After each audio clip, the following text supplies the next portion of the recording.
Yo, what's up, guys? It's your boy CJ, the host, here with another episode of Do You Recall Podcast, the podcast that says the things back in the day got you through your day. And on today's episode, it's very special to me. And you're going to say, why? CJ, why is this so special? Because this is around the Thanksgiving holiday when this is going to come out. And I have to say this, the fondest memory I've ever had growing up at my grandma's house in the projects and doing a lot of the hood treats. Now, some of you guys are like, what is the hell is he talking about? I'm going to tell you what I'm talking about. Okay. Majority everybody that grew up in the hood, up in a place around a bunch of apartments, there was always this one particular house on the block or in an apartment, and that was the candy house. The candy house. The candy house was a hood staple. I mean, you didn't have to go to the liquor store if you wanted some candy or you wanted some treats. And my favorite thing I used to get from the candy shop, sour belts. I remember the sour belts, and she put it in the baggie and she give you like a bunch of them, like $1. You get like damn near 20 of them. That was one of the things I'm like, oh my God, this shit's amazing. Yo, let me get those sour belts. You feel me? Or sometimes they had nachos. That's right, nachos in the damn hood. This was like being at a baseball game with no baseball. Like they had all those things that you wanted, except for the hot dog, because you really don't get no hot dogs from somebody's house. Nachos, you can get away with. Okay, nachos with a shitload of jalapenos. That was the shit back in the day. Was the candy house. It was a hood staple. I want you guys to go back and remember those moments growing up, and you and your friend, hey man, I got a couple dollars, let's go to the candy house across the street, down the street, somewhere in your apartment, in your neighborhood. A lot of people did not grow up with a candy house, and I'm so sorry. It wasn't that bad. You know, nowadays you can't eat nothing. Everything's all the health conscientious, so you really can't eat all that stuff. But the freaking candy house was damn near a hood staple.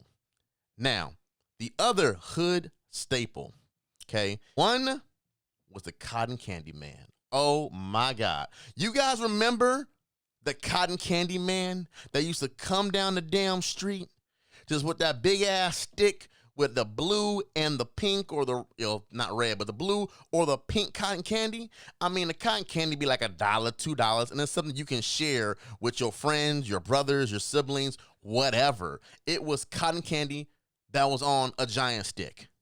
It is usually followed right after the Raspalo dude. I'm sorry for my Latino friends if I'm killing that. But the Raspalo dude come back with that big ass block of ice. You know what I'm saying? He be hitting that damn block of ice and then puts it in your cup like a square ass block in your round ass cup. It was stupid. But it tasted freaking amazing. I remember the Cotton Candy Man coming through the neighborhood with the Raspalo dude and the little guy with the little ice cream bike. I mean, sometimes you can see that still in certain neighborhoods. They still have the ice cream guy that goes through on the bike, and that's cool. But we don't have the Cotton Candy Man anymore. What happened to all the cotton candy people? That's what I want to know. That shit was fucking fire. I don't know. Like you usually you only get cotton candy either at the store in that little bags used to come in with the circus people on it. That's the only time you could get it, or you had to go to like the fair to get cotton candy. So the fact that I was able to get cotton candy on either a daily basis or every other day, when the dude used to come back with that long ass, made stick with all the little cotton candies in it, was freaking amazing. That was a hood freaking classic. The Cotton Candy Man and the Raspalo Man coming through with all those different flavors. Okay, then. But the other thing that was amazing growing up in the neighborhood, or growing up in a low income area, whatever you want to call it, all right, was the ice cream truck. Now, a lot of people still have ice cream trucks. Don't get me wrong. And I get it. You're like, Carl, why is that a big deal? CJ, why is it a big deal about the ice cream truck? Because you don't understand. We're not talking about your regular ass ice cream truck. We're talking about when you're in your house and you hear that loud ass fucking motor. That loud ass motor, that's how you knew it was the right ice cream man. Carl, CJ, what do you mean? What's the right ice cream man? That's how you know, oh, that's the soft served ice cream truck. You guys recall soft serve ice cream trucks on the trucks. Now, some trucks still go through the neighborhood like that. They still do. They go through the neighborhood. They have the soft serve ice cream. But the main thing that you used to get off that damn truck, if it wasn't soft serve ice cream, if it wasn't a banana split, you guys should already know this, was chili Fritos. Chili goddamn Fritos. If you guys don't know about chili Fritos, you guys haven't lived. Chili Fritos was the shit. All right, it was this bag of Fritos and literally put the brick chilies that you should probably get from the store, melt it down, put it in there, put it in your bag, and throw some cheese on it, and you get that little napkin on the bottom of your Fritos bag with the fork, and you have for $1.25 a fucking meal. That's what it was.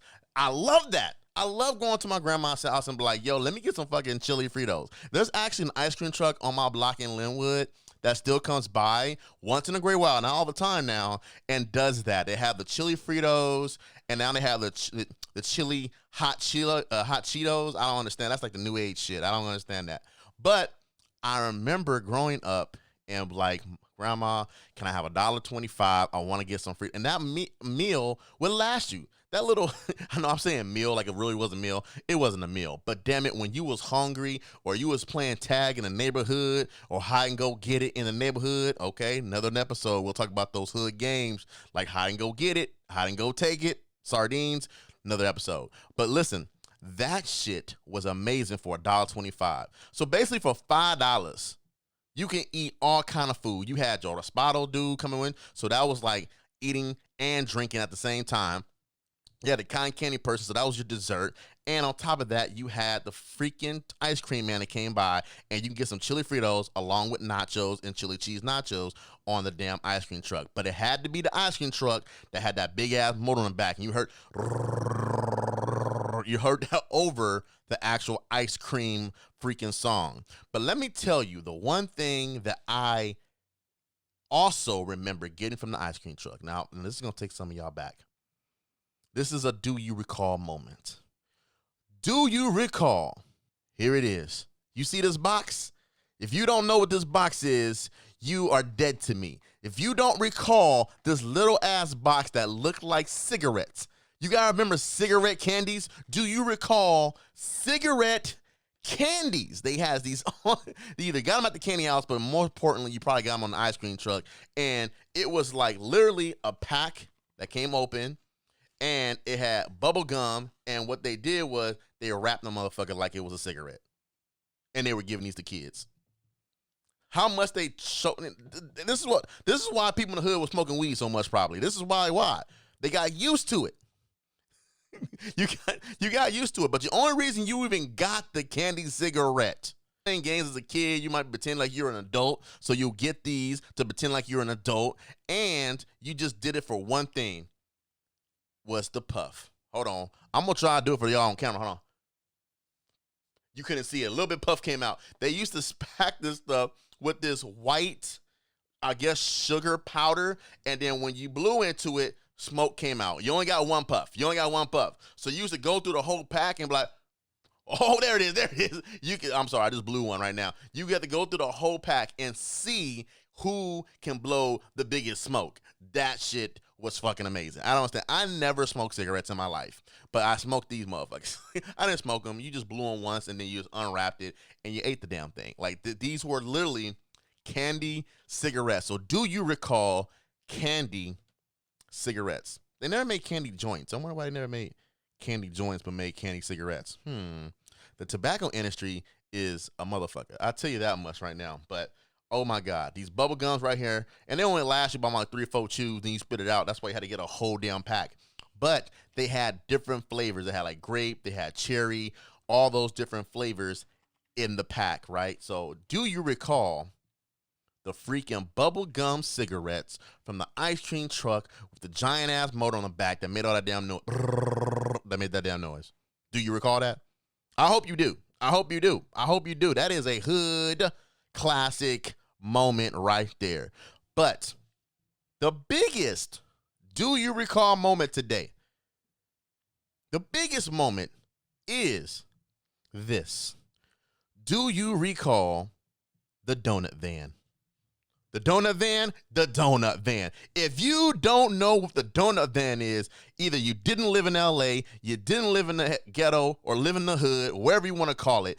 The donut van was a hood staple. I mean, a hood staple. I missed the fucking donut van. When I used to get to my grandma's house early in the morning, I'm like, Grandma, did the donut man or the donut van go by? And she'd be like, no. So she would give me my little $1 so I can get my ass my donut. Or she'll give me $5 for the day. Like, this is y'all food money for the day. And you will make that shit stretch. So when she gave you that $5 at the beginning of the day, because you know you're going to be there all day. You know, mom's at work, dad's at work, so she had to take care of your ass. So you had to be there all damn day. She gave you like $5, right? And it went a long ass way. But the first purchase I ever made at my grandma's house with my $5 was my fucking donuts from the donut van. The donut van was a yellow van, kind of like the A-Team. If you don't know who the A-Team is, you're too young for this podcast. But anyway, the donut van was yellow with a painted brown donut on the side of it.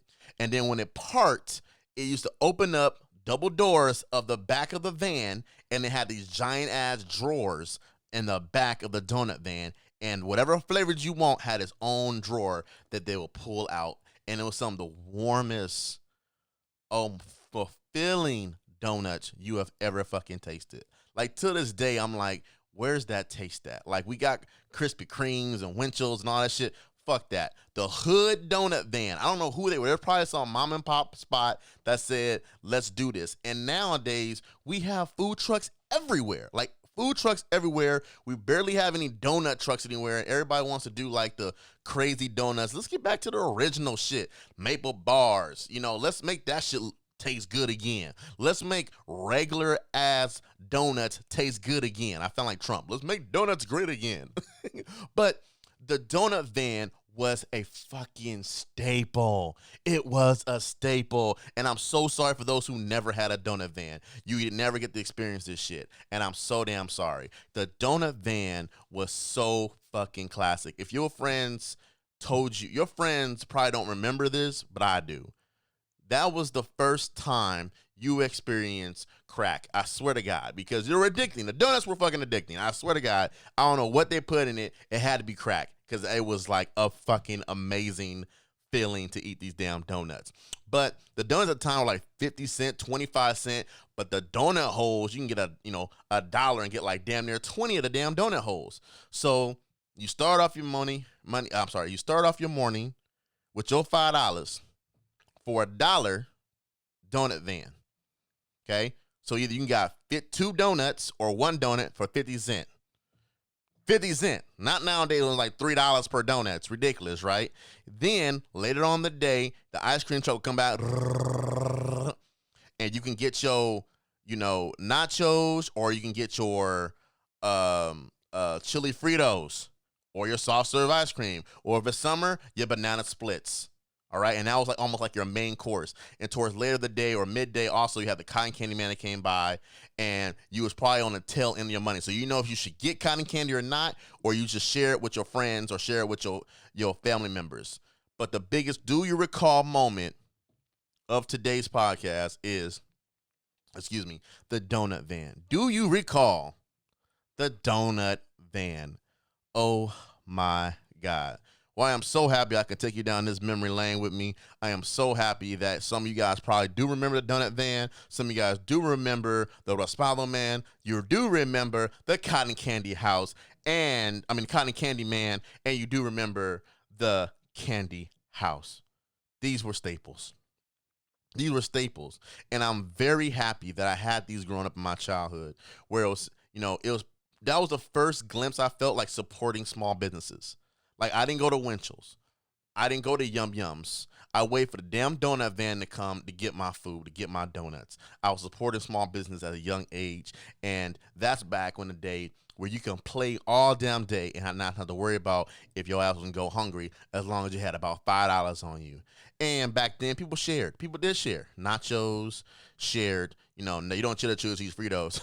No. Get your own chili cheese Fritos. But those are hood classics, and they're so freaking tasty. Guilty pleasure foods that make your soul bounce. Oh, that sounds so damn good right now. Some chili Fritos. Ugh. But guys, thank you guys for listening. This has been the Do You Recall Nostalgia Podcast. The podcast that talks about the things back in the day did get you through your day. I've been CJ. I holla when I holla at you. Peace.